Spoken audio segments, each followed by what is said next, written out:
Esta es la tarde en el continente americano. Cuando anochece en Europa y amanece en Asia, así cae la tarde en el continente americano y transcurre la noche y el amanecer en el resto del mundo. La tarde. Hola, bienvenidos a la tarde de NTN 24, el canal de las Américas. Soy Idania Chirinos. Como siempre, un gusto y un compromiso acompañarles. Día clave en el Senado de los Estados Unidos. Los republicanos acordaron aplazar la votación final sobre el nominado a la Corte Suprema, Brett Kavanaugh, para que el FBI investigue las acusaciones de abuso sexual en su contra. Emiliana Molina, uno de nuestros periodistas en Washington, tiene información en relación a este caso que ha mantenido además la atención absoluta no solo de los estadounidenses. Emiliana, buena tarde para ti. Así es, Idania, atención absoluta, lo hemos visto en los pasillos, en el Senado, en restaurantes, incluso en aviones. Las personas están pendientes de lo que ocurre cada paso de esta nominación de Brett Kavanaugh a una de las instituciones más poderosas de Estados Unidos. Y hablando precisamente de un giro histórico que acaba de ocurrir hace unos minutos, es que el presidente estadounidense Donald Trump ha decidido por fin, en efectivo, pedir una investigación por parte del FBI, esto a petición de los senadores del Comité Judicial que le hicieron esta petición en las últimas horas. La única clave de esta investigación por parte del FBI es que no puede durar más de una semana, así que tendrá que culminar el próximo 5 de octubre. Todo esto ocurre después del desenlace que vimos esta tarde con el senador republicano por Arizona, Jeff Flake, un conservador y quien forma un voto decisivo en este comité judicial. Pues este fue el senador que pidió que se llevara a cabo una investigación por parte del FBI para que estos senadores pudieran obtener un sí de su voto, de su parte, para nominar o recomendar a Brett Kavanaugh al Pleno. He estado hablando con una serie de personas del otro lado. Hemos tenido conversaciones en curso por un tiempo respecto a asegurarnos de hacer una buena diligencia acá.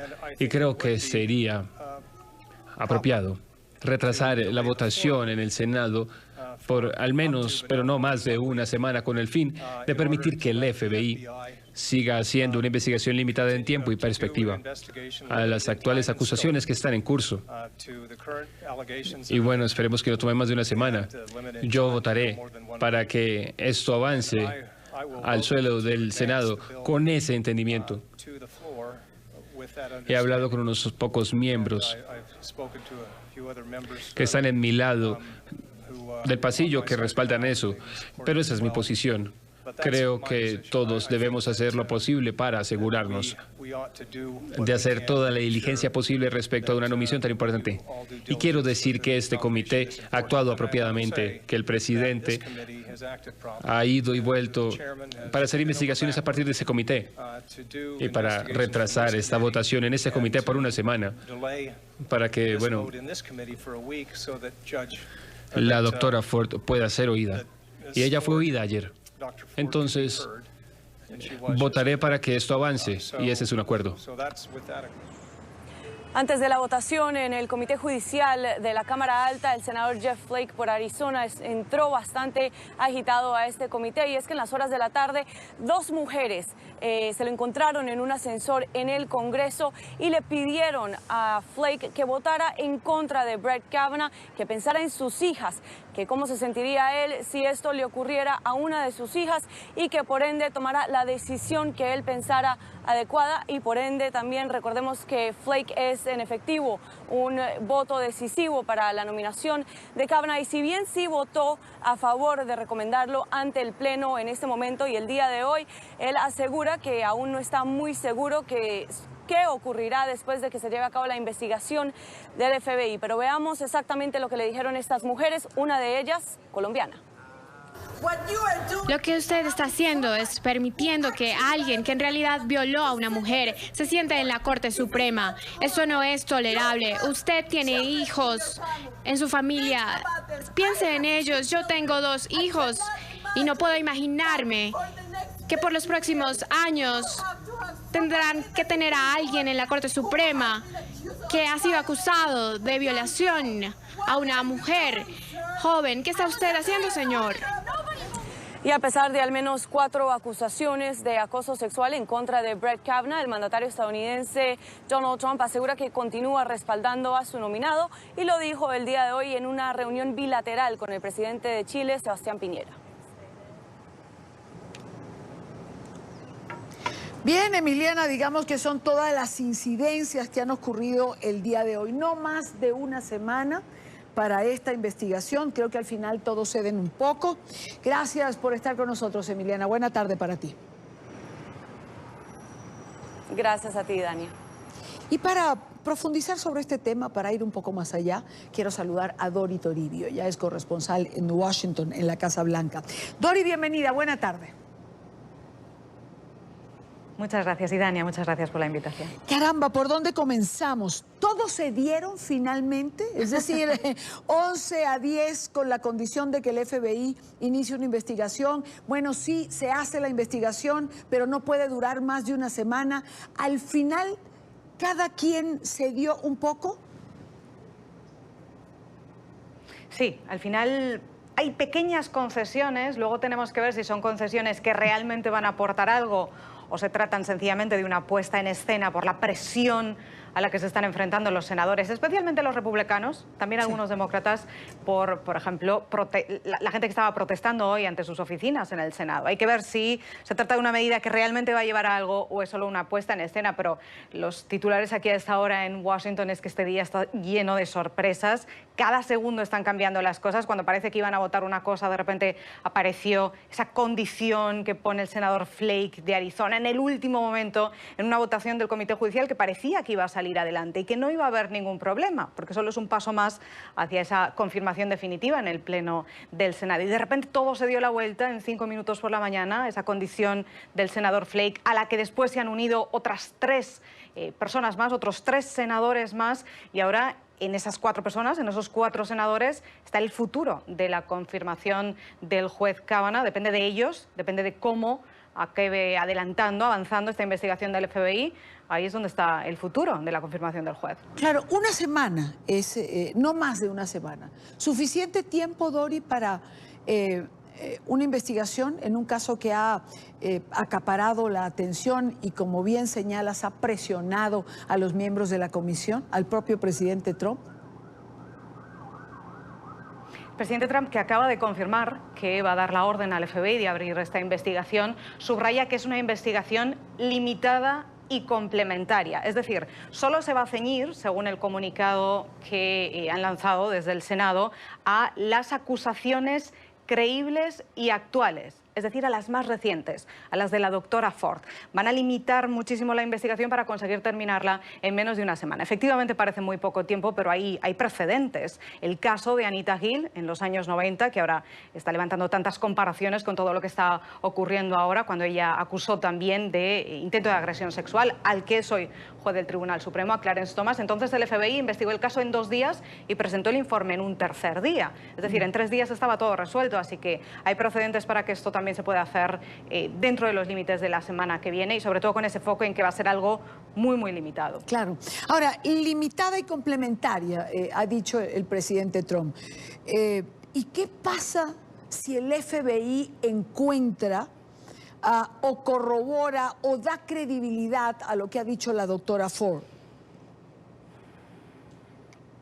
Esta es una pregunta excelente. Estaba hablando ahora el senador Flake de Arizona. Están todos los ojos puestos en él porque es quien ha dado la sorpresa hoy, quien en principio había dicho que iba a votar que sí, sin ningún problema. Después, con la presión, sobre todo esa escena en el elevador en el Senado, ha cambiado de idea y ha puesto todo esto sobre la mesa. Y estaba diciendo ahora, precisamente a esa pregunta, es la gran pregunta que le están haciendo todos los periodistas en Washington hasta ahora, que bueno, depende de lo que salga, quizá él cambiara de idea y no necesariamente tuviera que votar que sí por la confirmación de Kavanaugh. Al final, si estamos en este punto en el que estamos ahora, si se ha ordenado esta investigación del FBI ahora y no hace 10 días, es porque hay mucha gente que cree que precisamente había miedo a que puede salir, a qué más cosas pueden pasar. Y no solo la investigación del FBI. ¿Qué tal si quizás en estos días salgan más alegaciones de otras mujeres que han estado dudando estos días, como apuntan algunos medios estadounidenses, sin confirmar, sin dar nombres, pero este ruido, este rumor lleva circulando también varias horas aquí en Washington. Hay muchas posibilidades abiertas.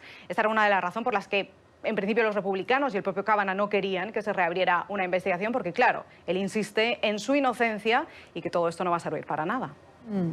Ahora, Dori, hay algo sobre lo cual particularmente he dado vueltas. Es decir, el juez Kavanaugh va al Supremo de los Estados Unidos, es decir, a la máxima instancia de justicia. Preguntaba en alguna oportunidad el día de ayer con gente con quien yo conversaba, ¿no tendría que ser su credibilidad impoluta? Es decir, ¿no hay un daño ya hecho al juez Kavanaugh más allá de que sea culpable o inocente? Es decir, una parte de la sociedad va a dudar siempre de una sentencia o de un veredicto que venga del juez Kavanaugh. Ese es uno de los análisis que está haciendo, digamos, la mitad de la población. La otra mitad cree que no y toman como ejemplo el juez Clarence Thomas, que después de lo que ocurrió en los 90 sigue en su plaza, en su asiento en el Tribunal Supremo y no ocurrió nada. Pero es cierto que hay otra parte de los analistas y de los ciudadanos que están diciendo precisamente eso, porque el listón está más alto para un juez del Tribunal Supremo. Tiene que demostrar valores, integridad. Eso es lo que se espera de un juez del Supremo, porque al final ahora en el escenario en el que estamos, Idania, no es en un escenario judicial. Kavanaugh no está respondiendo ante un juez, está respondiendo ante un comité político del Congreso que le está haciendo una entrevista de trabajo para darle uno de los puestos más importantes aquí en Washington, un puesto de por vida en el Tribunal Supremo. De ahí que haya quienes creen que efectivamente que un juez del Supremo tiene que demostrar unos valores y una integridad y que todo este proceso lo está poniendo en cuestión. De ahí también dicen, eso justificaría su reacción o su defensa tan encendida, tan pasional ayer en la comisión, en el Comité Judicial del Senado, negando todas las acusaciones de esa manera tan emocional, incluso rompiendo a llorar en ocasiones, precisamente porque al final el interrogante ya está puesto en su nombre y este interrogante ahora es doble porque la investigación del FBI va a empezar. Claro, y dentro de esta pasión del día de ayer, dentro de toda esta emocionalidad, hay quien también criticó en el juez Kavanaugh el día de ayer cierta agresividad. No recuerdo el senador a quien escuchaba decir en el día de hoy, ¿cómo voy a pensar que puede ser objetivo un juez que pierde la compostura de esta manera? Cuando, como bien dices, Dori, está ante un comité político y no ya en el Supremo. Justamente así empezaba esta mañana, a las 9:30 de la mañana, el Comité Judicial del Senado, cuando tomaban la palabra tanto el presidente republicano del comité como la senadora demócrata Dianne Feinstein. Empezaba diciendo exactamente eso, que en toda su trayectoria como senadora, como en el Senado de Estados Unidos, que es desde hace muchas décadas, nunca había visto una comparecencia como esta, que ella precisamente definía por momentos con violencia, con respuestas por momentos que parecían violentas y de hecho en un momento Kavanaugh tuvo que disculparse ante una de estas respuestas. Efectivamente, este es un comentario que se ha subrayado desde los propios senadores del comité esta mañana porque nadie tiene recuerdo de un antecedente similar.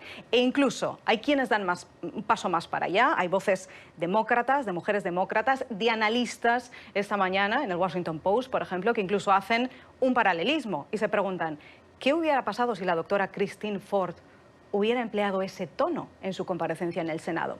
Si se hubiera puesto a llorar en alguna ocasión, si hubiera elevado el tono de esa manera, rozando los gritos, respondiendo las preguntas de los senadores, si hubiera señalado con el dedo, como hizo Kavanaugh en algunas ocasiones, enfadado como estaba con algunas de las preguntas y defendiendo su inocencia, sí, pero estaba levantando el dedo a los senadores de Estados Unidos, que se dice son intocables. Una escena que no se ha visto muchas veces en el Capitolio de Estados Unidos y que nos lleva de vuelta a la pregunta que planteábamos antes. ¿Es este un comportamiento adecuado para alguien de quien se espera templanza, como es un futuro juez del Tribunal Supremo de Estados Unidos, en cuyas manos están decisiones muy importantes que van a definir el futuro de este país por muchas décadas?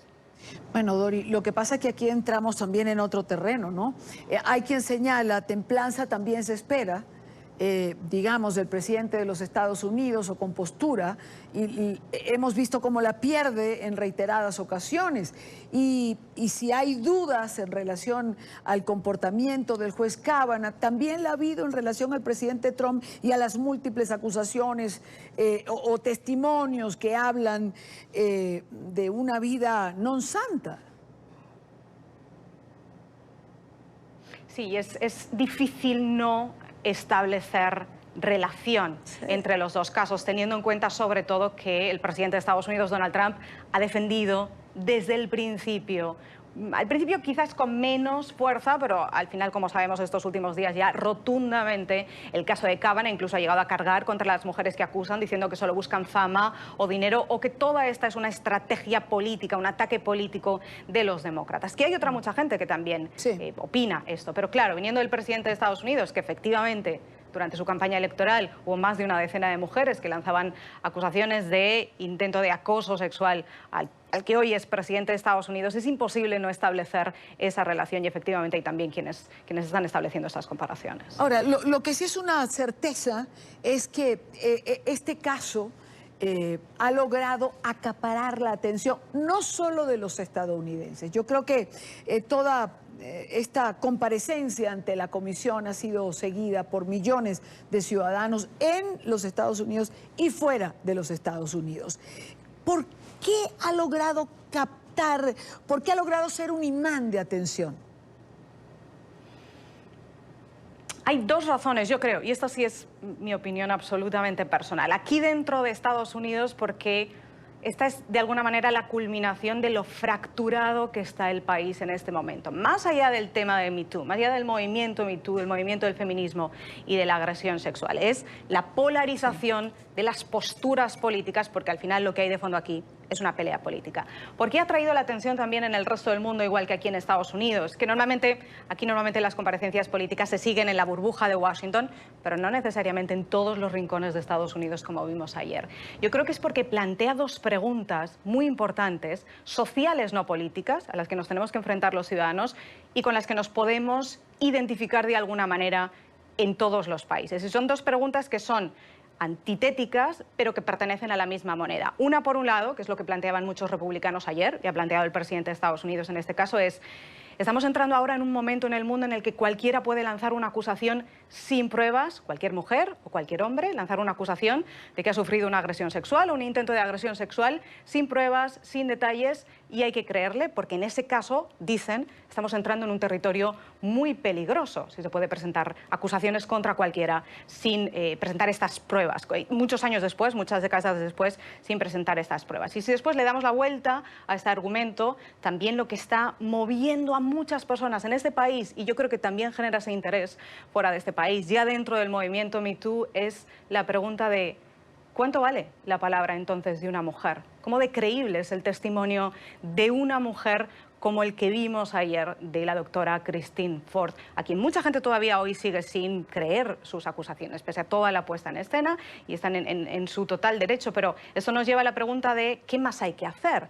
Y estas preguntas son importantes porque en muchos países, empezando por 7 de cada 10 mujeres que han sufrido agresiones sexuales o intentos de agresiones sexuales ni denuncian ni van a denunciar nunca. Y cuando vieron esta comparecencia, hoy están reportando las cifras, por ejemplo, de la Asociación Nacional contra las Agresiones Sexuales de Estados Unidos. Se les han duplicado más del 150% de llamadas en las últimas 24 horas. Sí, esto reabre heridas entre muchas personas, hombres y mujeres. Estaba viendo eso justo antes de entrar al programa, cómo se han duplicado estas llamadas. Bueno, cada vez que aparece un personaje que es capaz de poner esto sobre la mesa, pareciera que la gente toma fuerza y dice: yo también voy a hablar de lo que me ocurrió en un momento determinado.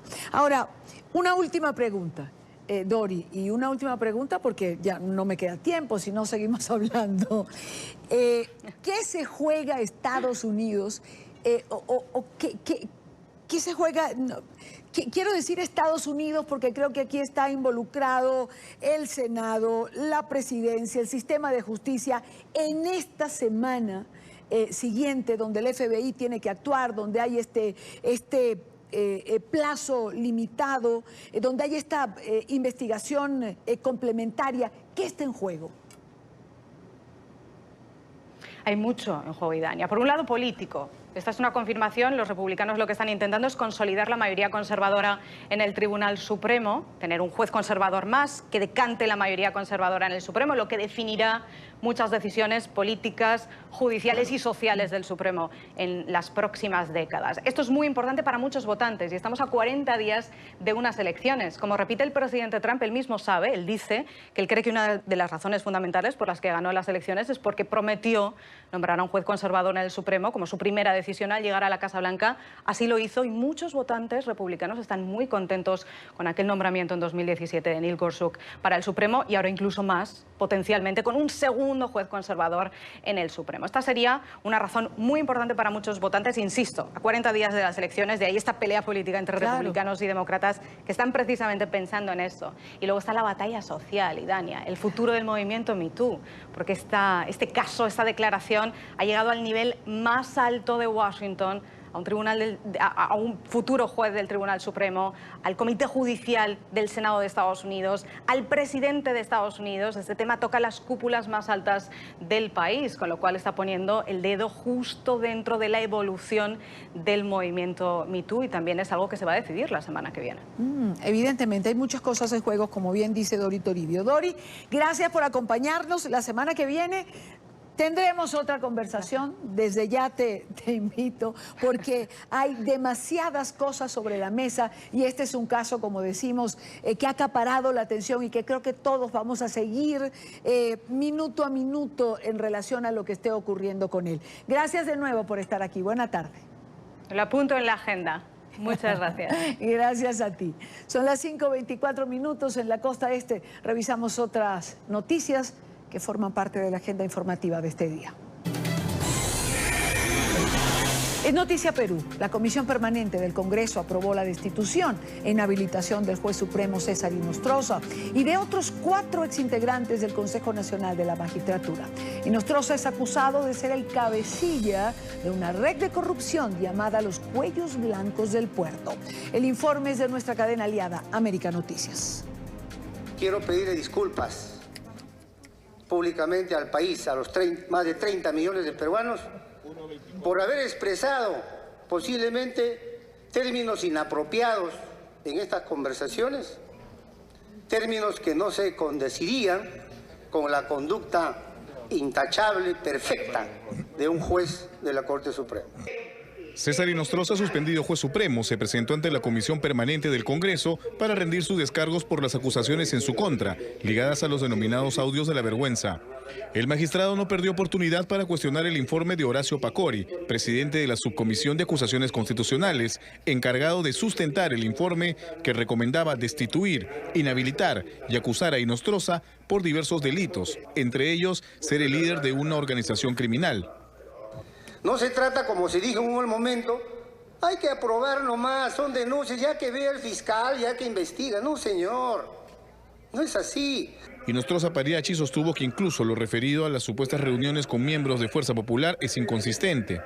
Porque si hiciera una buena investigación, dirían, la señora acá es fulano de tal. No lo dice. Hablan en forma genérica y vaga de que estas reuniones con estas personas vulneran mi independencia, vulneran la imparcialidad que debe tener todo juez. El ex juez afirmó que todo se trata de un linchamiento hacia su persona. De que a mí me están linchando políticamente y mediáticamente porque presuntamente soy juez del partido Fuerza Popular. Y eso yo lo rechazo totalmente. Sin embargo, fueron precisamente los votos en mayoría de Fuerza Popular los que lo libraron de la acusación por delito de organización criminal. Han votado a favor 7 señores congresistas, 19 en contra, 0 abstenciones. No ha sido aprobada la acusación contra el vocal supremo César Inostroza por la presunta comisión del delito de organización criminal. Finalmente, se acordó destituir a Inostroza e inhabilitarlo por 10 años de la función pública y acusarlo por los delitos de patrocinio ilegal, tráfico de influencias y negociación incompatible. Todo esto tendrá que ratificarse en el Pleno del Congreso. Es noticia argentina, donde crece la pobreza y crece también la preocupación dentro del gobierno de Mauricio Macri. El Instituto Nacional de Estadística y Censo ha revelado que hay 750.000 personas más en situación de pobreza si se compara con 6 meses atrás. Federico Juanto tiene más información. Federico. Hola, ¿qué tal amigos de la tarde? Y se esperaba que en el anuncio por parte del presidente Mauricio Macri, junto con el ministro de Economía, donde también habló la ministra de Desarrollo Social, que tienen que ver estos temas respecto a la pobreza en la Argentina, lamentablemente los datos son preocupantes. Ha aumentado en estos últimos 6 meses casi un 2%. Del 25,3% se fue al 27,5%. Claro, esto reflejado en números, alrededor de más de 11 millones de argentinos son pobres. En 6 meses la pobreza en Argentina ha aumentado significativamente la población urbana. Esto se traduce a que 11.150.000 personas son pobres en el país, de los cuales el 4,9% son indigentes. Los datos entregados por el Instituto de Estadísticas Nacional se atribuyen al deterioro de los ingresos, una mayor inflación y menor ocupación laboral. Yo vengo a limpiar casa de familia 3 veces por semana, pero en realidad lo que tendrían que hacer el gobierno es bajar la inflación, porque la inflación es, no sé, yo de economía no sé, yo estudio abogacía, tuve algo de economía pero no soy experta, pero me parece que el gobierno tendría que mirar más el mercado. Es un gobierno neoliberal, o sea que nos afecta a todos. Por ejemplo, en transporte, yo me veo perjudicada porque vivo en Benavides. Tengo que tomar 3 transportes para llegar a la facultad. Y dentro de todo no me puedo quejar, pero hay gente que de verdad no llega a fin de mes. Y bueno, entonces afecta a todo el mundo. Gente en la calle, gente indigente, desde que yo empecé la facultad hasta ahora, es increíble la cantidad de gente que aumentó, la gente que vende en los trenes, en los subtes. Se la rebuscan como pueden, pero no se puede esperar más de un modelo como este. Sí, en el supermercado cambian bastante los precios y bueno, y uno se dedica a comprar más que todas las ofertas y aprovechar las ofertas del día y nada más. 4 de cada 10 chicos viven en un hogar pobre. No, lo que he visto acá me llama mucho la atención, la gente durmiendo en la calle, un nivel de pobreza terrible, miseria total y los niños sobre todo durmiendo en la calle. Me ha desesperado esa situación realmente. El ministro de Economía, Nicolás Dujovne, reconoció que los salarios quedaron por debajo de la inflación. Yo particularmente no trabajo, trabajan mis papás y ellos me ayudan, pero la verdad es que hay mucha gente que sale a buscar trabajo y se complica también porque no hay oportunidades de trabajo. Tomando los últimos 14 años, los datos dan que la pobreza aumentó un 41,9%. Los datos son alarmantes, también teniendo en cuenta las propias palabras del presidente Mauricio Macri, que ha anunciado que el próximo informe que tenga que dar ya se espera con esta inflación de estos últimos días que la pobreza vaya en aumento. Se espera que todo pueda empezar a cambiar el año que viene, teniendo en cuenta el apoyo del Fondo Monetario Internacional. Pero los argentinos hoy en día están muy preocupados de la situación de crisis económica que atraviesa el país. Desde Buenos Aires, esta es toda la información. Continuamos con ustedes en el Centro Internacional de Noticias. Hasta luego. Gracias, Federico. Gracias por la información. Quiero saludar en esta parte del programa a Orlando Dádamo, él es analista político. Señor Dádamo, bienvenido. Gracias por acompañarnos. Al contrario, es un placer como siempre. Igualmente para mí tenerlo en el programa. Parece que a Macri no le salieron las cosas como esperaba y lamentablemente la esperanza que logró sembrar en un sector de todos los argentinos se ha quedado en eso, en esperanza solamente. Bueno, si debemos tomar en cuenta los testimonios que acabo de escuchar, no tengo más que hacerme eco de lo que usted acaba de señalar. Yo creo que ha habido distintos tipos de errores, muchos de ellos reconocidos inclusive claramente por el gobierno. Creo que uno de ellos, el más grave, fue la evaluación y la comunicación de la gravedad de la herencia recibida y creer que un modelo gradual iba a poder, seguramente al principio fue mucho más indoloro que esto que estamos atravesando, resolver algunas de las cuestiones estructurales graves de la Argentina que de ninguna manera son ni producto de este gobierno, ni siquiera son producto de los 12 años que gobernó el peronismo en su variante kirchnerista en Argentina, sino que son parte de un esquema estructural de muchos años que quizás ocupa el último medio siglo, por ponerle un número. La gente es muy sensible, y es entendible, y es en todo el mundo igual, a las cuestiones económicas, Y en ese contexto, frente a una situación en la cual aumenta la inflación y se genera estadísticamente un aumento de la pobreza, uno no debe sorprenderse que haya mucha gente desilusionada. Por otro lado, se abre la expectativa de, con todo el enorme paquete de medidas tomado y el apoyo internacional vigente, qué es lo que va a suceder de aquí a los próximos meses. Claro, y hay un factor que en medio de la circunstancia la gente olvida. Porque como usted dice, hay mucha gente sensible y es entendible, es la cotidianidad de los argentinos. Pero también la sequía que afectó a la Argentina grandemente, que afectó el sector agrícola y que afectó muchísimo el sector productor de carne, digamos, dos rubros importantísimos en la economía argentina. Así es, la gente no tiene por qué manejar todas las variables macroeconómicas. Es cierto que el impacto de esto ha sido fortísimo, las cifras se estiman en el orden de los 10.000 millones de dólares. Por otro lado, las expectativas para el año que viene hablan de una cosecha histórica récord y con buenos precios internacionales, lo cual sin duda va a ayudar a poder zanjar este mal momento que va a continuar. Y hoy o ayer, no recuerdo exactamente, creo que fue exactamente ayer, se reabrió por primera vez en 11 años la exportación de gas a Chile, que había sido interrumpida porque no alcanzaba el gas localmente, es productora de su propio gas, por suerte, y bueno, ahora las cosas se han gestionado de otra manera. Es decir, hay algunos indicadores positivos, pero no cabe ninguna duda, y si lo reconoce el gobierno en la figura del ministro de Economía y del presidente de la Nación, de que los meses por venir van a ser muy complicados, hay que aceptar que esto va a ser así y va a haber mucho descontento, y como es habitual, además en Argentina, los próximos 2 meses, noviembre y diciembre, que para nosotros es el cierre del año calendario y del año global, porque nosotros nos manejamos con el calendario en este punto, las vacaciones fuertes nuestras son el mes de enero, de verano, evidentemente van a ser muy complicados, porque además se viene un año electoral y la oposición, como es lícito por otra parte, tratará de sacar ventaja de esta coyuntura. Así es. Ahora, señor D'Adamo, iba hacia allá, hacia el aspecto político.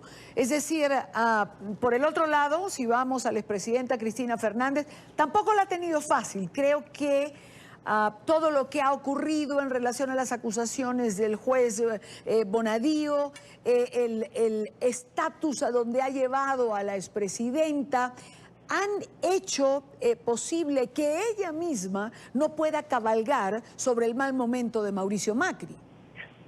Así es, y además desde el punto de vista estratégico han sucedido 2 cosas que son importantes, si es que empezamos a analizar perspectivas para el año próximo, que es, como decíamos, un año electoral. Lo primero es que el enorme y gigantesco cúmulo de acusaciones y de denuncias y de causas penales, y todos los días hay algún arrepentido nuevo que agrega algo más en ese sentido, ha consolidado lo que podemos llamar el techo electoral de Cristina Fernández, que es muy difícil de que lo modifique y que habla del orden de un 60% de personas que no la votaría nunca. Eso no quita que pueda ser dentro del peronismo quizás la persona que tiene más intención del voto, en el orden del 28, 29 o 30%. Ahora, la otra mala noticia para ella es que en el día de ayer se reunieron muchas de las figuras más importantes del resto del peronismo, del justicialismo, y han decidido aliarse, con lo cual quedaría un peronismo representado en la versión kirchnerista que gobernó en Argentina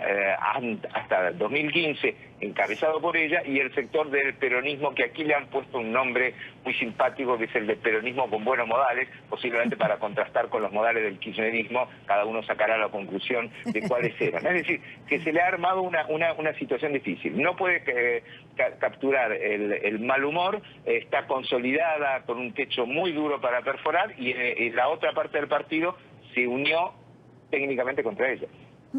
Bueno, es la alternativa del peronismo, porque cuando vamos al panorama electoral, cuando uno lee las encuestas o lee los análisis que se presentan, también señalan que los argentinos están como ¿a dónde vamos a ir? Digamos, con la mala circunstancia de Macri, al que si no mejora la situación, evidentemente le van a pasar factura política, pero del otro lado tenemos a la expresidenta Fernández con todo este panorama, o se reinventa el peronismo, o se lo lleva la expresidenta por delante, ¿no? O se lo lleva con ella. A ver, el peronismo tiene una infinita capacidad de reinvención, lo ha demostrado en los 70 años largos que lleva de existencia como la principal fuerza política de Argentina. Esto no puede ni debe ser subestimado, ni por el gobierno ni por ningún analista. Y además tiene figuras jóvenes del orden de los 40 años que pueden claramente usufructuar un descontento, pero no puede, por otro lado, armar un frente electoral poderoso sin los votos del kirchnerismo duro, que es ese 28%, que es una merma importante. Entonces, ahí hay una dificultad realmente difícil de zanjar, y para el gobierno hay otra, que podría casi ser paradojal o irónica, y es que si realmente todo lo que dicen que van a cumplir de aquí al año que viene se cumple y se llega a un déficit fiscal cero y se frena la inflación y se estabiliza el dólar, si todo eso sucede, que la verdad en Argentina nunca se sabe, por lo tanto no voy a hacer ningún pronóstico definitivo, pero si esto pasara, podría suceder algo realmente paradójico, y es que pierda las elecciones dejando la economía ordenada y que ese rédito se lo lleve un ganador que no sea el oficialismo. Pero para eso falta mucho, evidentemente. Pues es, como decimos en el argot periodístico, noticia en desarrollo, así que habrá que seguirla. Señor D'Adamo, gracias por estar con nosotros. Buena tarde. Al contrario, un placer. Buenas tardes a ustedes.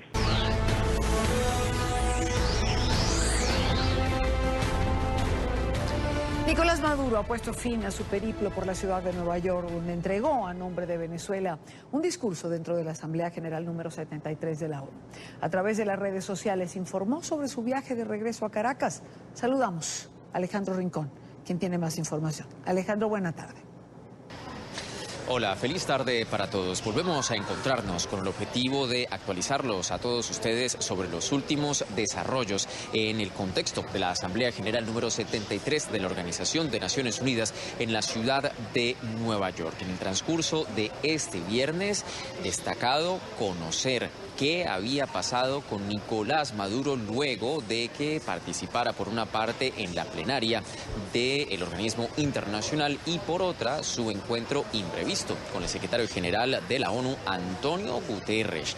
Estábamos rastreando sus movimientos y tratando de ubicarlo para ver si podíamos tener un contacto directo, aun cuando él habló a la prensa en la noche del jueves. Aun cuando esto no fue posible, el indicio clave para saber que ya dio por terminada su visita a la ciudad de Nueva York llegó a través de las redes sociales. No solo publicó un trino, sino también un video. Aquí vamos al aeropuerto ya. El regreso de nuestra participación en la Asamblea General número 73 de la Organización de Naciones Unidas. Éxito total. Ha llegado. ¿Para qué? Para consolidar el derecho a la paz que tenemos, a la vida soberana, a la vida feliz. Y a seguir avanzando en paz, así de sencillo. Victoria en la ONU, victoria total. A propósito de Venezuela, en el transcurso de este viernes también ha llegado un nuevo mensaje de parte del vicepresidente de los Estados Unidos, Mike Pence, quien hacía eco a algo que reportábamos para ustedes el transcurso del jueves, y fue el diálogo que tuvo la embajadora estadounidense ante la ONU, Nikki Haley, con los venezolanos que se concentraron enfrente de la ONU con el objetivo de protestar contra Nicolás Maduro. Lo hizo Mike Pence, el vicepresidente, a través de sus redes sociales. Estados Unidos está del lado del pueblo de Venezuela y en contra del gobierno socialista fallido y corrupto de Maduro. Estados Unidos proveerá $48 millones más para los venezolanos afectados por la crisis e impondrá sanciones sobre el círculo interno de Maduro. Seguiremos haciendo que el régimen sea responsable hasta que la democracia sea restaurada. En adición al caso venezolano, los otros argumentos que han sido protagonistas durante esta cuarta jornada de debates de alto nivel dentro de la Asamblea General de la ONU ha sido China y Rusia, en particular el caso chino. El ministro de Exteriores de esa nación envió un mensaje de advertencia a Washington, esto en particular por el actual enfrentamiento o disputa en materia comercial que enfrentan los Estados Unidos y China. Esto dijo el titular de Exteriores enviado por Beijing a Washington. El proteccionismo solo afecta a uno mismo y los movimientos unilaterales afectan a todos. Sobre las fricciones comerciales, China apoya un acuerdo apropiado con bases en reglas y consensos dialogados con igualdad de principios. China no será intimidada ni cederá a presiones. Por el momento, Washington no ha respondido a estas declaraciones del titular de Exteriores de China. Es todo lo que tenemos para ustedes por ahora. Continúen con más en la tarde. Gracias, Alejandro Rincón, por la información. Yo quisiera pedirle a nuestro equipo de producción que colocáramos de nuevo el video que Nicolás Maduro puso en redes sociales, porque quiero que sea como la antesala para comenzar con esto con nuestra próxima invitada. Aquí está. Y vamos al aeropuerto ya. El regreso de nuestra participación en la Asamblea General número 73 de la Organización de Naciones Unidas. Éxito total. Ha llegado. ¿Para qué? Para consolidar el derecho a la paz que tenemos, a la vida soberana, a la vida feliz. Y a seguir avanzando en paz. Así de sencillo. Victoria en la ONU. Victoria total. Quiero saludar en esta parte del programa a Tamara Sujú, directora ejecutiva del Instituto CASLA. Tamara, bienvenida. Buena tarde para ti. Buenas tardes, Idania. Mucho gusto otra vez de estar en tu programa. Tamara, tengo que comenzar preguntándote, ¿fue un éxito la gira de Nicolás Maduro, su presentación en la Organización de Naciones Unidas? ¿Fue una victoria total, como la ha calificado?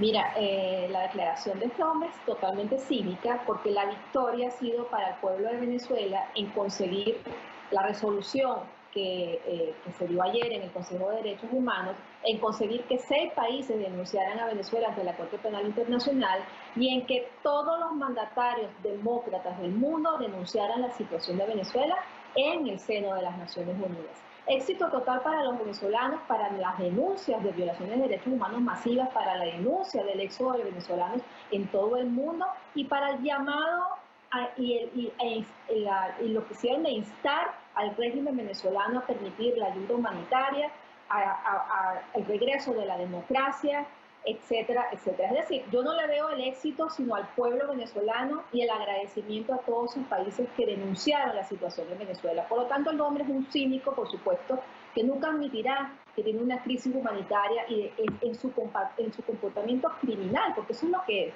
Cuando tú no permites que otro país te ayude y se te está muriendo el pueblo de hambre por falta de medicinas y se está yendo en bandadas porque no pueden con la crisis humanitaria, porque no consiguen seguridad, alimentación, salud en su país, ¿cómo se llama eso? Eso se llama ser criminal, porque además te lo están ofreciendo y no lo estás aceptando.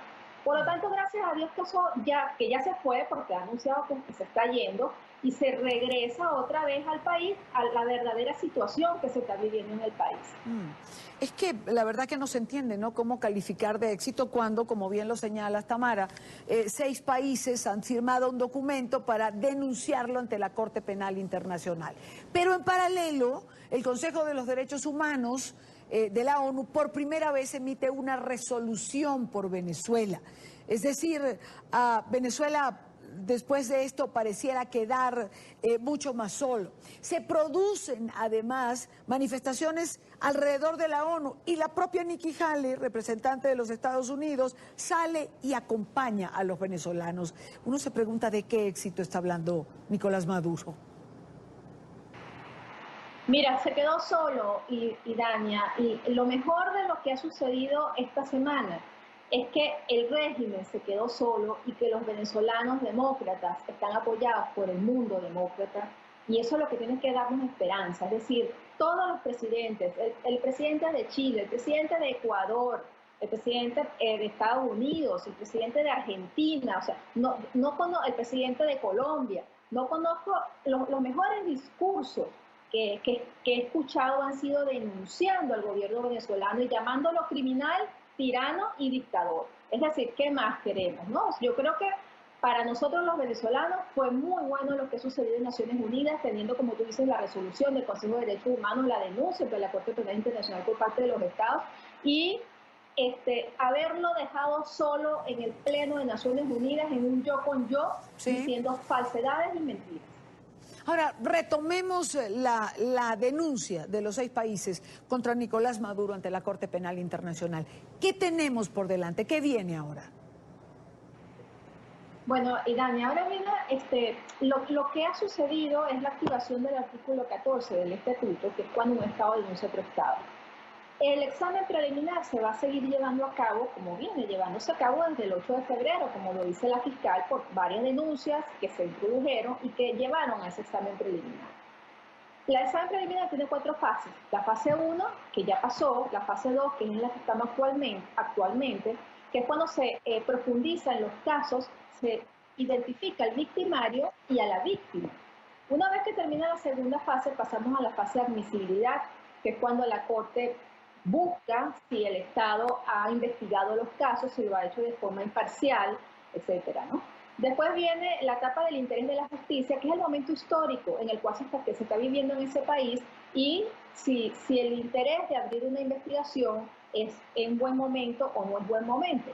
Cuando terminan estas 4 fases se produce un informe. La Sala de Asuntos Preliminares produce un informe y se lo entrega a la fiscal, y la fiscal acude a la Cámara de Asuntos Preliminares para pedir la autorización para abrir una investigación. Esta Cámara de Asuntos Preliminares es una sala de jueces que estudia este informe y le dice a la fiscal, autoriza a la fiscal o no autoriza a la fiscal. Por lo tanto, lo que nos portamos por la denuncia de 6 estados de forma histórica que denuncian a otro estado parte es este momento, el momento en cual la fiscal se dirige a la Cámara para pedir la autorización.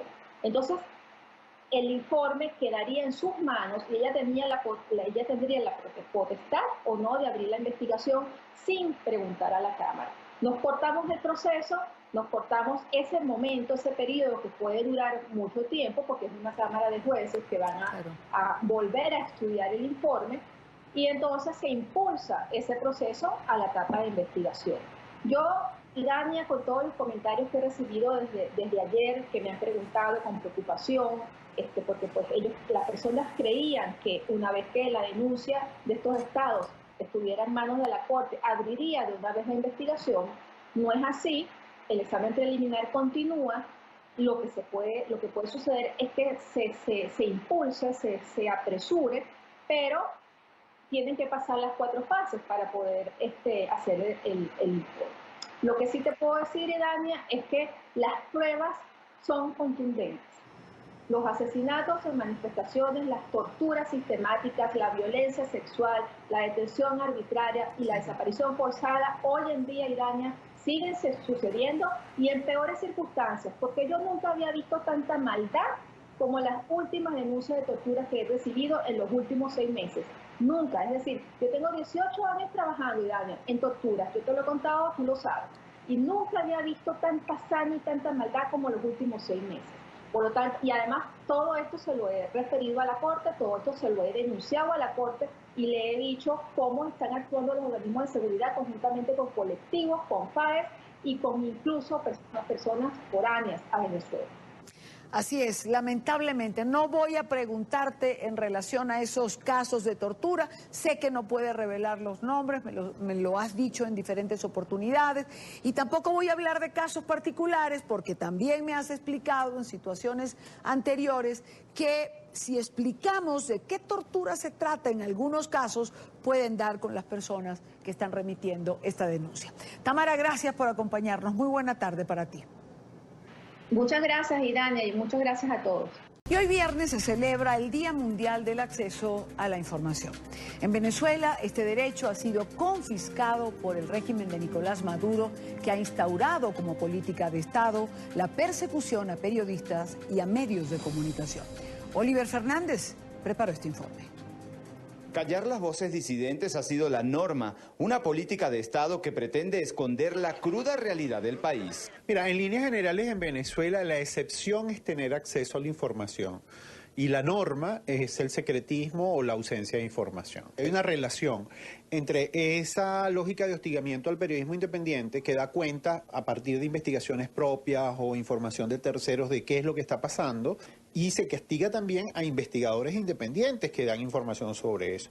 Es decir, se pretende que efectivamente no hay información pública, pero además de eso, las informaciones que se construyen o que proporcionan investigadores, universidades, también se pretenden silenciar. Un ejemplo claro de persecución es el cierre de al menos 60 medios de comunicación y el bloqueo a portales web. Además, algunos medios demandados solo por replicar una información, como el diario El Nacional y el portal La Patilla, son los casos más recientes. Que esta sanción se aplica porque ellos reprodujeron una información del diario ABC en España.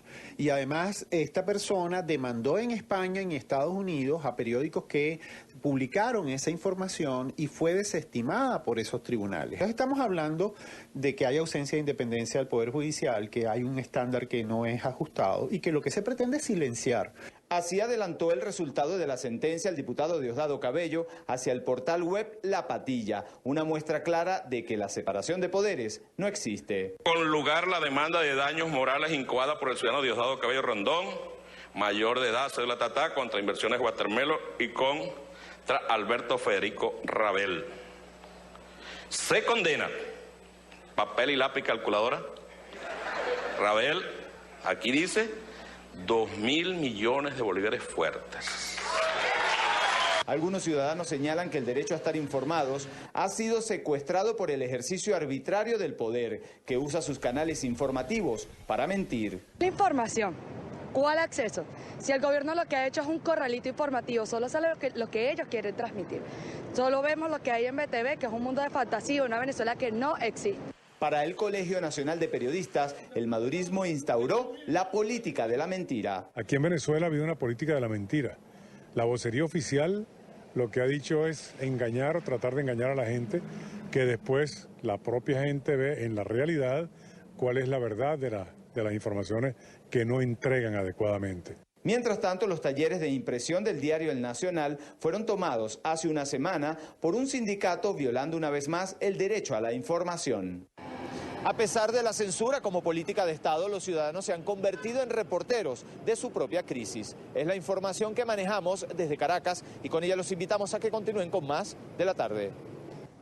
Gracias a Oliver Fernández por la información. 6:10 minutos en Caracas, Venezuela.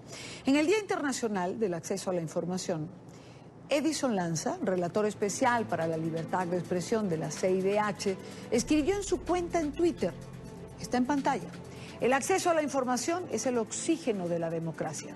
La rendición de cuentas en el ejercicio del poder es parte del derecho de los ciudadanos a saber. El acceso permite proteger y hacer cumplir otros derechos fundamentales. Feliz Día Mundial del Acceso a la Información. Para conversar sobre este tema quiero saludar a Carlos Ponce, él es director para las Américas de Freedom House. Señor Ponce, bienvenido, muy buena tarde para usted. Hola, Idania, ¿cómo estás? Muy buenas tardes, ¿cómo estás tú? Bien, bien, gracias.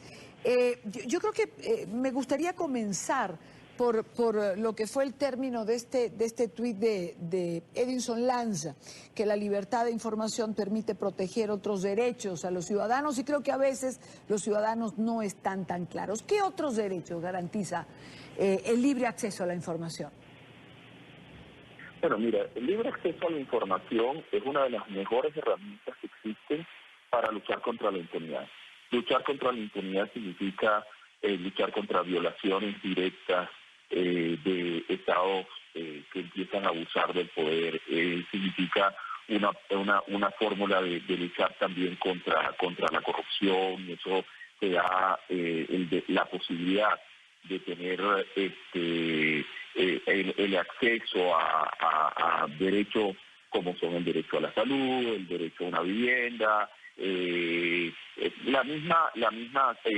Tener acceso a la información también te permite controlar las funciones del Estado, te permite además verificar que los derechos humanos se cumplan en una sociedad.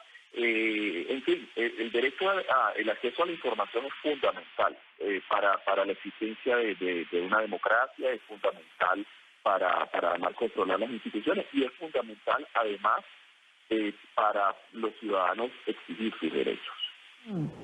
¿Por qué nuestros países están en deuda entonces con ese libre acceso a la información que la sociedad necesita? Y digo nuestros países porque nos ha ocurrido en distintas oportunidades, en distintos lapsos de tiempo en nuestra región.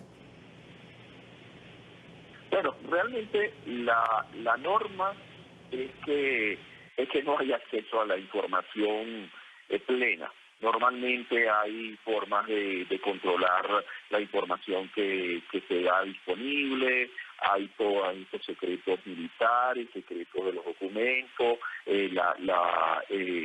tenemos algunos regímenes como el régimen de Venezuela, que es un régimen dictatorial que no hay acceso a la información y es la persecución, al contrario, no solo que no hay acceso a la información, sino la persecución de los periodistas, la persecución de las organizaciones que por una u otra forma consiguen la información y pueden hacer valer los derechos de los ciudadanos de monitorear la acción del Estado.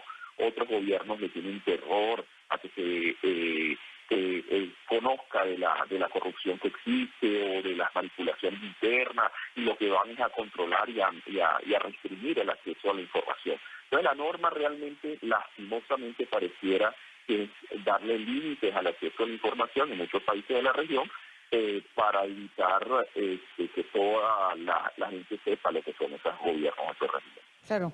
Ahora, señor Ponce, el caso de Venezuela evidentemente es el más grave en este momento. Todos conocemos la historia de los medios que han sido cerrados, de los medios que por falta de ingresos han tenido lamentablemente que irse quedando en el camino, de los medios comprados por testaferros del gobierno para manejar o manipular la información, de los medios comunitarios que se crearon con el mismo fin.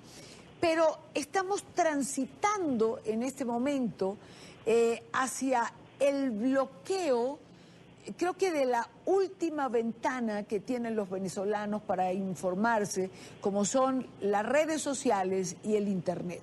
Hay quien señala que en la constituyente, la Asamblea Nacional Constituyente, y en esa nueva constitución que sería promulgada, iría precisamente el bloqueo a esta ventana, que es la última que creo tienen ya los venezolanos para saber exactamente qué es lo que está pasando en su propio país. Sí, realmente ya viene la dictadura de Venezuela avanzando en eso. Hay investigadores que utilizaban la web como fuente de denuncia, como Armando Info, se han tenido que ir del país demandados y perseguidos, blogueros han sido encarcelados y perseguidos, ha habido también persecución directa para generar intimidación, la restricción de la señal, de acceso de algunos canales de televisión, pero también el bloqueo de algunas páginas web. Ya es un hecho recurrente del Estado, de la dictadura de Nicolás Maduro, para evitar que la gente acceda, pero por otro lado las campañas difamatorias utilizando también a sus médicos que tienen ellos, generando mayor autocensura. Realmente es grave que lo hayan incluido, que sí, claro, lo incluyen ahora dentro del parapeto que quieren presentar como una constitución que no ha sido consultada, pero al final realmente es el colorado de lo que ha sido una política de Estado para restringir el acceso a la información. Quiero agradecer a Carlos Ponce, director para las Américas de Freedom House, por estar con nosotros estos minutos. Carlos, muy buena tarde. Gracias por acompañarnos. Estoy bien, gracias. Igualmente para ti. Son las 6:16, hora costa este. Este viernes se cumplieron 45 días o los 45 días que establece el Código Penal venezolano para que el Ministerio Público presente la acusación firme en contra del diputado Juan Requesén. Sin embargo, los abogados de este caso han denunciado que el tribunal no está dando despacho, pues la juez se habría ido del país. Luis Laya, nuestro corresponsal, tiene el siguiente informe. Luis.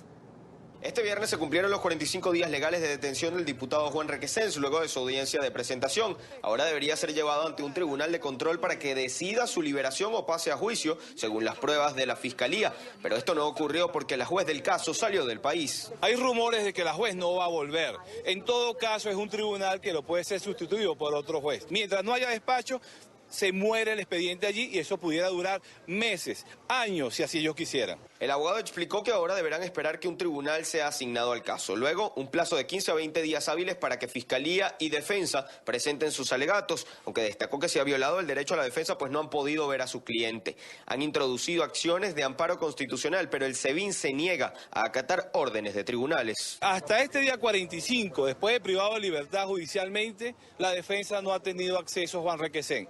Que el SEBIN no responde a los dictámenes de un tribunal. El SEBIN responde únicamente a su superior jerárquico, como aquí nos lo hacen saber siempre. Por su parte, la familia denuncia violaciones a los derechos humanos. Aseguran que lo relatado ante la ONU es una realidad y esperan que pudiera asistir al país la alta comisionada Michelle Bachelet para corroborar la situación. Esta violación sistemática de los derechos humanos viene desde hace tiempo y más aún cuando se tienen desde hace años detenidos, secuestrados por pensar diferente. Ojalá permita la entrada a la señora Bachelet y a la comisión respectiva de la Comisión Interamericana de los Derechos Humanos. Esta semana ha sido, vamos a decir, productiva para la democracia de los pueblos, en este caso Venezuela, porque el mundo libre se cansó ya de tanta arbitrariedad y tanta barbarie en Venezuela. La esposa del diputado relató cómo han tenido que manejar la situación para la hija mayor de Requesén, de apenas 3 años de edad, porque constantemente pregunta por él. Todas las mañanas se levanta y todas las mañanas ella tiene en la cocinita de juegos de su casa un regalo que le deja a su papá. Es la manera de que nosotros le hacemos saber que él está presente, que él no se ha ido, que él no la ha abandonado, que él está ahí. El diputado a la Asamblea Nacional, Juan Miguel Mateus, aseguró que las decisiones de la comunidad internacional esta semana con respecto a Venezuela evidencian la crisis de derechos humanos, donde entraría el caso del diputado Juan Requesén, y demuestran además que el gobierno está solo internacionalmente. Pero el mundo libre, lo que ha pasado esta semana nos enseña, nos demuestra que quien está disociado de la realidad, que quien está verdaderamente aislado, que quien está verdaderamente acorralado por la comunidad de las Naciones Libres es el captor del diputado Juan Requesén. Los familiares de Requesén exigen que se regularicen las visitas, pues luego del acceso que tuvieron el jueves de la semana pasada no han podido verlo nuevamente. Desde Caracas, Venezuela, para la tarde de NTN 24, Luis Alejandro Laya. Y para finalizar esta semana que Nicolás Maduro calificó de exitosa para Venezuela, según sus palabras, hoy se ha conocido una carta liderada por el senador estadounidense Marco Rubio y acompañada por los legisladores John Cornyn y Cory Gardner, que insta, o donde se insta al secretario de Estado Mike Pompeo a designar al régimen venezolano como un patrocinador del terrorismo. En la misiva que fue enviada esta semana al Departamento de Estado, los senadores destacan los vínculos del gobierno venezolano con múltiples organizaciones terroristas, como el ELN, la FARC, Hezbollah, entre otros. Nosotros respetuosamente escribimos para solicitar su apoyo en la designación del régimen de Maduro como un Estado promotor del terrorismo. No es una sorpresa que la dictadura de Maduro asistió a terroristas. Después de años de cooperar con las FARC, el ELN y otros grupos terroristas narcotraficantes, Venezuela ahora se ha convertido en un narcoestado. Continuamos con más de la tarde. El Papa Francisco expulsó al sacerdote chileno Fernando Karadima, protagonista del caso que abrió los escándalos de abuso sexual al interior de la Iglesia Católica en Chile. En un documento publicado por la Santa Sede se confirma que la decisión del pontífice hace parte de la limpieza y reestructuración que se comprometió a realizar en la Iglesia Católica. Juan Pablo Monsalve tiene más información. Juan Pablo. Hola, ¿qué tal, televidentes del programa La Tarde de NTN 24? Pues hace 7 años la justicia canónica condenó a Fernando Karadima por los casos de abuso sexual a menores en la parroquia El Bosque. El Papa Francisco finalmente determinó la expulsión del sacerdote. Fue Monseñor Ricardo Esati, el arzobispo de Santiago de Chile, el encargado de leer la comunicación del pontífice donde tomaba esta decisión. El Papa Francisco ha dimitido del estado clerical a Fernando Karadima Fariña, de la Arquidiócesis de Santiago de Chile. El Santo Padre ha tomado esta grave decisión excepcional en conciencia y por el bien de la Iglesia. El Santo Padre ha ejercido su potestad ordinaria, que es suprema, plena, inmediata y universal en la Iglesia. Código de Derecho Canónico, Canon 331, consciente de su servicio al pueblo de Dios como sucesor de San Pedro. Juan Carlos Cruz, José Andrés Murillo y James Hamilton fueron sin duda pues las 3 víctimas más emblemáticas del caso del padre Fernando Karadima. Reaccionaron de inmediato cuando conocieron esta información. Quería hacer un reconocimiento a lo que hizo el Papa. Me gustaría agradecer también por el gesto de haberlo sacado. Si bien Karadima hoy día es un anciano, simplemente lo saca de la plataforma que él tuvo, la plataforma de poder que él tuvo para cometer los abusos que cometió en contra nuestra, pero también en contra de bastante gente, probablemente decenas de personas, que no todos tuvieron la oportunidad de acudir a la justicia, de tener la plataforma. Y también me gustaría hacer un reconocimiento a las cientos o miles de víctimas de abuso sexual clerical que no tienen la plataforma que tenemos nosotros, que no tienen las posibilidades que tenemos nosotros. NTN 24 también consultó a los miembros de la red de sobrevivientes de abuso sexual al interior de la Iglesia Católica chilena. Valoraron profundamente la decisión del Papa Francisco. Una muestra, una clara señal del Papa Francisco de tolerancia cero y que ya no hay personas intocables como era Fernando Karadima. Entonces, una noticia importante, un paso importante, y esperemos que los otros casos también de sobrevivientes sean expulsados religiosos y religiosas respecto a como sucedió con Fernando Karadima, con Precht. El Ministerio Público en Chile ha señalado que continúa avanzando en los casos de abuso sexual al interior de la Iglesia Católica chilena. También han indicado que son al menos 160 las personas vinculadas a la Iglesia Católica que siguen siendo investigadas por casos relacionados con abusos sexuales. Esta es la información que podemos entregarles a esta hora desde la capital chilena. Continúen ustedes con más en el programa La Tarde de NTN 24. Gracias a Juan Pablo Monsalve por la información. Quiero saludar en esta parte del programa a Jaime Concha, médico familiar, denunciante del caso Maristas, miembro de la red de sobrevivientes de abuso eclesiástico en Chile. Muy buenas tardes, gracias por estar con nosotros, señor Concha, gracias por estos minutos con NTN 24. Muchas gracias por contactarnos y es un saludo para todos los hermanos y hermanas de las Américas. Señor Concha, ¿es un paso importante el tomado por el Papa Francisco expulsando a Fernando Karadima?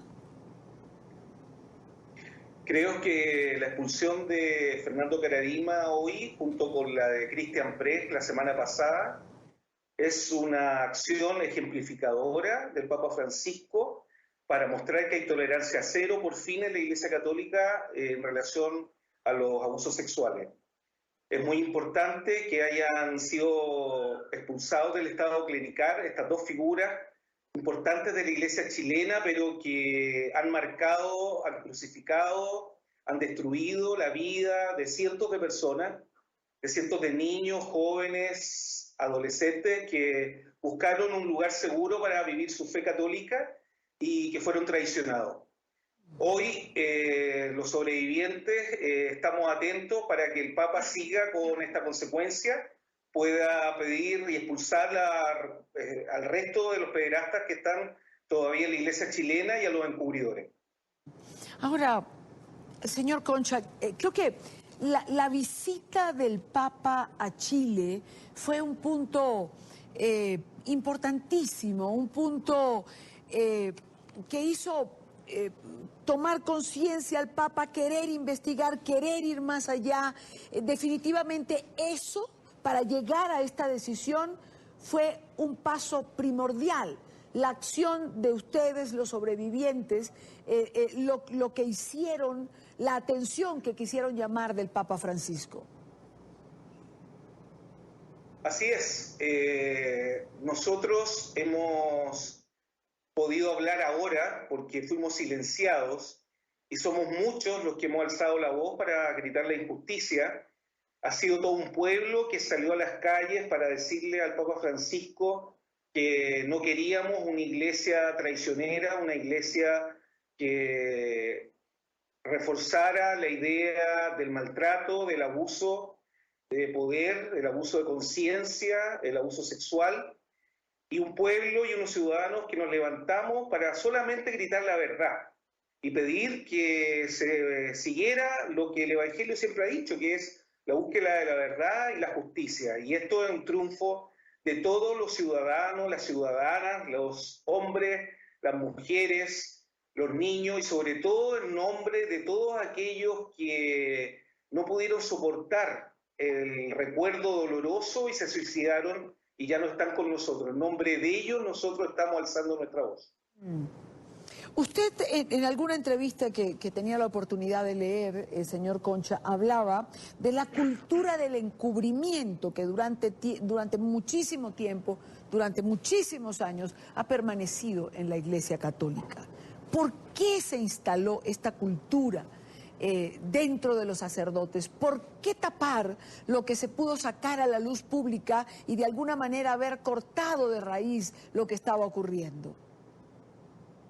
Bueno, porque tan simplemente en un momento dado ya se traicionó a Dios y se traicionó a la iglesia como tal. Entonces ya estos hombres que quedaron dentro de la iglesia dejaron de seguir a Dios y su enseñanza y empezaron a centrarse, como el mismo Papa Francisco ha dicho, en el poder, en el dinero y en los placeres básicos de un ser humano, en los instintos carnales, y claramente desde esa tradición empezaron a centrarse en el poder que da el cargo eclesiástico, el dinero, el tráfico de influencias, y entonces desde allí, traicionando la fe, empezaron a quedarse con esta, como el Papa llama, psicología del poder, y donde importaba solamente encubrir, negar, traicionar y mantener el poder,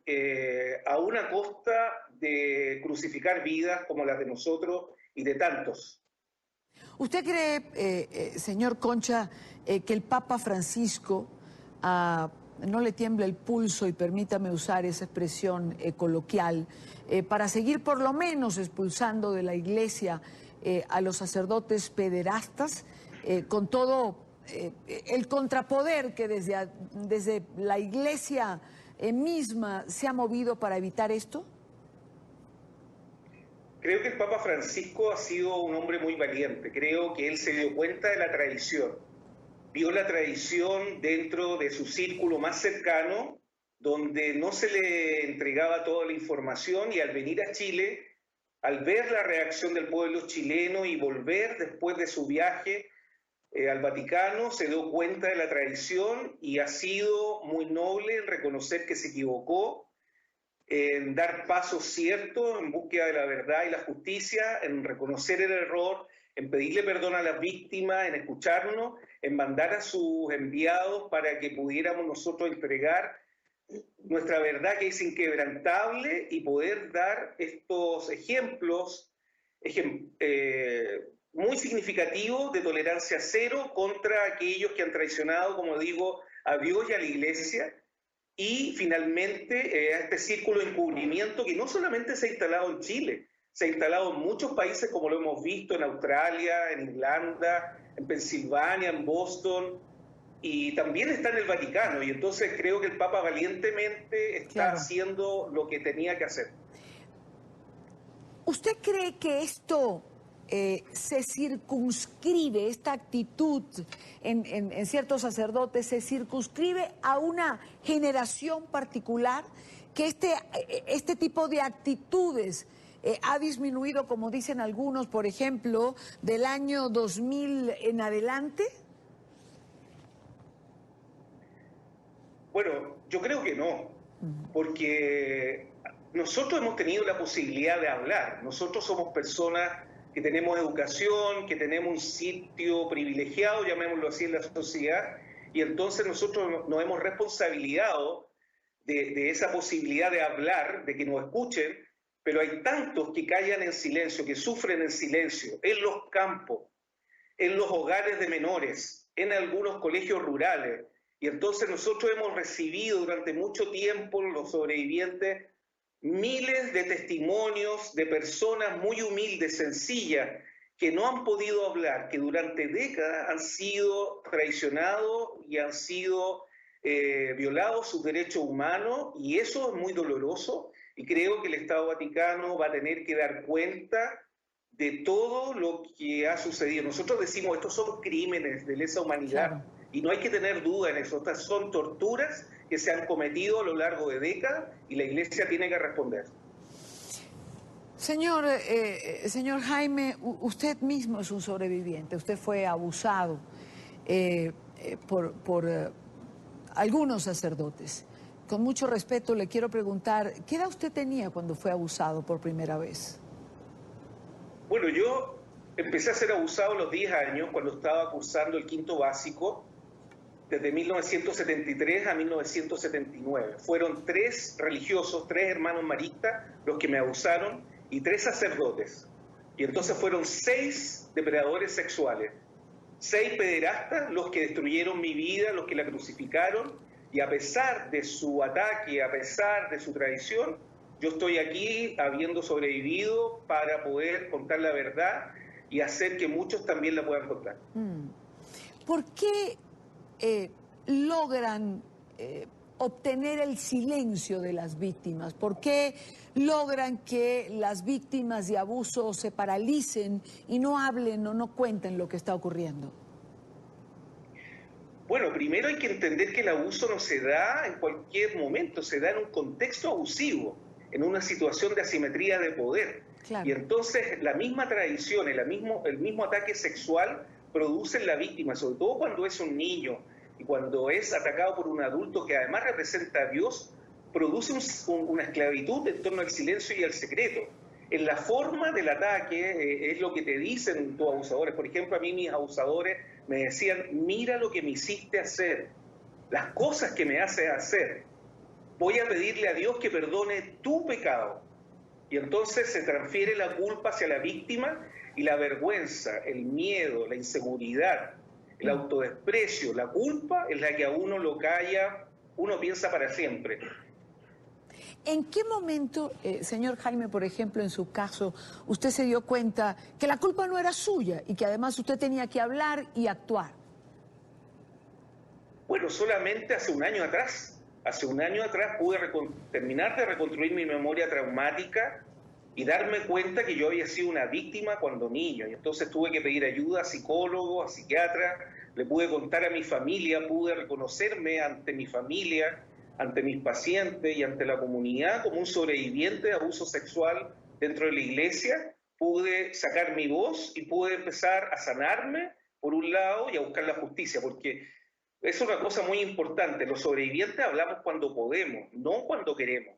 Y tenemos que sanarnos, y parte de la sanación es la búsqueda de la justicia. Sin justicia no hay sanación, y sin justicia tampoco puede haber reparación. La reparación es fundamental para que nosotros tengamos sanación, y a partir de la sanación vamos a poder perdonar, y a partir del perdón podemos reconciliarnos con la iglesia o con el resto de la sociedad. Cuando usted dice, por ejemplo, los abusados hablamos cuando podemos y no cuando queremos, ¿a qué se refiere?